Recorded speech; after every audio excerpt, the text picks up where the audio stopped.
আসসালামু আলাইকুম। কি অবস্থা? কেমন আছেন সবাই? কে কোথা থেকে ভিডিওটা দেখছেন অবশ্যই একটা কমেন্ট করে আমাকে জানিয়ে দিবেন। তো আজকে বাতাস সম্পর্কে কিছু কথা বলবো।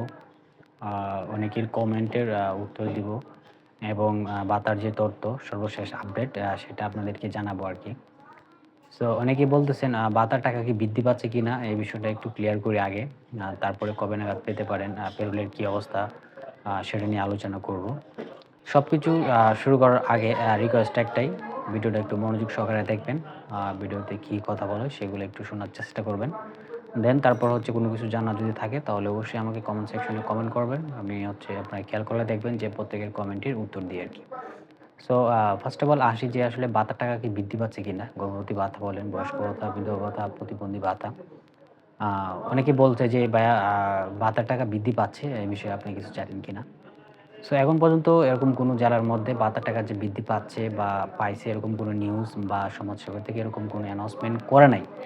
সো যেহেতু করে নাই তাহলে কিন্তু ভাতার টাকা বৃদ্ধি পাওয়ার কোনো কারণ নাই। এরকম যদি হইতো যে কেউ পাইছে বা কোনো নিউজ করছে বা পাওয়ানোর সম্ভাবনা আছে বা হয়তোবা সামনের বছর থেকে বা সামনের মাস থেকে বৃদ্ধি পাবে, এরকম কোনো আশ্বাস কিন্তু সমাজসেবা থেকে দেয় নাই। সো যেহেতু দেয় নাই সেহেতু বাড়ার সম্ভাবনা নেই আরকি। যদি বাড়ে তাহলে সেটা হচ্ছে অবশ্যই আগে হচ্ছে আপনার রাজ্য খাত থেকে অ্যানাউন্সমেন্ট করে দিবে।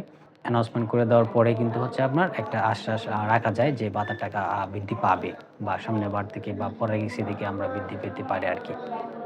সো তারপরে আরেকটা বিষয় হচ্ছে কি যে ভাতার টাকা পেরোলের কি অবস্থা?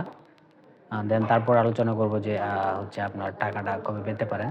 দেখেন আমি পূর্বের ভিডিওতে আলোচনা করেছি টাকা কবে পেতে পারেন পেরোলের। এখন পর্যন্ত হচ্ছে আপনার পেরোলের যদি বলেন যে পেরোলের কি অবস্থা? তাহলে এখন পর্যন্ত কিন্তু পেরোল আসে নাই।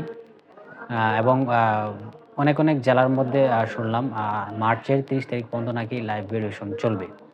সো যেই জেলাতে লাইভ হচ্ছে আপনার লাইভ ভেরিফিকেশন চলবে মার্চের ৩০ তারিখ পর্যন্ত, সেই জেলাতে হয়তোবা ঈদের আগে টাকা পাওয়ার সম্ভাবনা নেই। এবং অনেক জেলাতে হচ্ছে আপনার লাইভ ভেরিফিকেশন অলরেডি হয়ে গেছে বা অনেকে মেক্সিমাম জায়গার মধ্যে কি হয় বছরে একবার লাইভ ভেরিফিকেশন করে। দেন ওটাকে নির্ভরযোগ্য পেরোল করে তারপরে প্রতিবার টাকা প্রেরণ করার আগে শুধু হচ্ছে আপনার পেরোল করে। হ্যাঁ? যে কোনো বাতাবগি মিস্টেক হইছে কিনা বা কোনো ভুল ইনফরমেশন আছে কিনা, অ্যাকাউন্টগুলা সক্রিয় আছে কিনা ওগুলা চেক-টেক করে হচ্ছে আপনার দিয়ে দেয় আরকি। সো অনেক জেলার মধ্যে হচ্ছে আপনার মার্চের ৩০ তারিখ পর্যন্ত লাইভ ভেরিফিকেশন হবে। সেই জেলার মধ্যে হয়তোবা ঈদের আগে পাওয়ার সম্ভাবনা নেই। কারণ মার্চের যেহেতু ৩০ তারিখ পর্যন্ত ভেরিফিকেশন হবে, সেক্ষেত্রে পেরোল কখন দিবে, টাকা স্যার কখন দিবে? সো তাদের কিন্তু হচ্ছে আমার এখন পর্যন্ত দেখা যাচ্ছে কি তারা ঈদের আগে পাওয়ার কোনো আশা নেই। তবে অন্যান্য যে জেলার মধ্যে লাইভ ভেরিফিকেশন অলরেডি হয়ে গেছে, তারা হচ্ছে আপনার ঈদের আগে পাওয়ার সম্ভাবনা হয়তোবা আছে। কিন্তু এখনো কিন্তু পেরোল আসে নাই। পেরোল আসলে হয়তোবা বলা যেত। যদি ২০ রোজার আগে যদি পেরোল আসে তাহলে হয়তোবা ঈদের আগে পাওয়ার সম্ভাবনা আছে।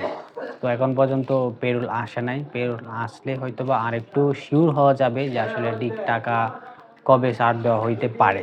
সো যেহেতু এখনো পেরোল আসে নাই, সো এখন পর্যন্ত কিন্তু সিউর দিয়ে বলা যাচ্ছে না যে ঈদের আগে আপনারা পাবেন কি পাবেন না। আমি কিন্তু অলরেডি আগের একটা ভিডিওতে এই বিষয়ে কিন্তু আলোচনা করেছি। এখনো বলতেছি পেরোল যতক্ষণ পর্যন্ত না আসবে এতক্ষণ পর্যন্ত কিন্তু সিউর হয়ে বলা যাবে না। যখন হচ্ছে আপনার পেরোল চলে আসবে তখন কিন্তু একটা সিউরিটি দিয়ে বলা যাবে আরকি। আর হচ্ছে আপনার বয়স্ক বৃদ্ধ ও প্রতিবন্ধী ভাতা, এটা তো ভাতা বৃদ্ধি করা হয় নাই এখনো। আর পেরোলের আসে নাই। আসলে আরকি বলা যাবে। তো এই ছিল সর্বশেষ আপডেট। তারপরেও যদি পেরোল আসে, আরো কোনো তথ্য থাকে আমি অবশ্যই জানিয়ে দেব। এতক্ষণ পর্যন্ত আমাদের চ্যানেলটি সাবস্ক্রাইব করে এবং ফেসবুক থেকে দেখলে ফেসবুক পেজটিকে ফলো করে আমাদের সঙ্গেই থাকুন আরকি। সো সকলে সুস্থ থাকুন। আল্লাহ হাফেজ।